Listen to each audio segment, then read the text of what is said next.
नालासोपाऱ्यामध्ये railway रुळावर पाणी साचलेलं आहे। महत्त्वाची बातमी आपण या ठिकाणी पाहताय। नालासोपारा रेल्वे स्थानकामध्ये रुळावर पाणी साचलंय। विजय गायकवाड आमचे प्रतिनिधी या संदर्भातली अधिक माहिती देतील। विजय, सध्याचे अपडेट्स।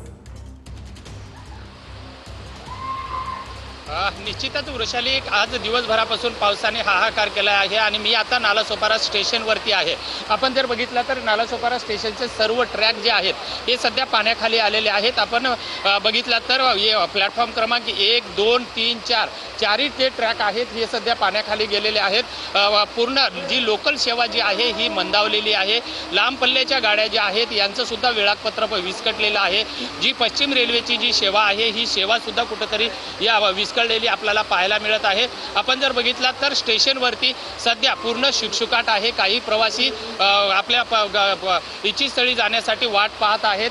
आता जी लोकल येत आहे त्या लोकल सुद्धा कुठेतरी धीम्या गतीने जात असताना आपल्याला पाहायला मिळत आहे। ट्रॅकवर जर बघितलं तर जवळपास फूट ते 1.5 फूट पाणी जे आहे ही ट्रॅकवरती आलेलं आहे आणि दोन्ही जेवढे नालासोपारा स्टेशनमधले जेवढे ट्रॅक आहेत हे सगळे आता पाण्याखाली गेलेले आहेत। पावसाचा जोर जो आहे हा सलग चालू आहे। मुसळधार पाऊस जे आहे हे या ठिकाणी बरसत असताना आपल्याला पाहायला मिळत आहे। एकंदरीतच जर बघितलं तर पूर्ण प्लॅटफॉर्मवरती नागरिकांची गर्दी सुद्धा आपल्याला पाहायला मिळत आहे आणि ट्रॅक जे आहेत हे पाण्याखाली गेलेले आहेत। नालासोपारा स्टेशन हे सर्वात महत्त्वाचं आणि मोठं स्टेशन आहे पश्चिम रेल्वेवरलं।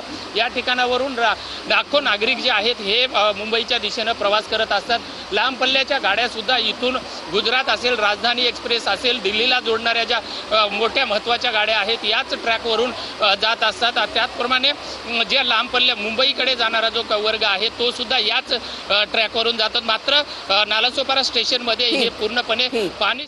नक्कीच, धन्यवाद विजय दिलेल्या सविस्तर माहितीसाठी।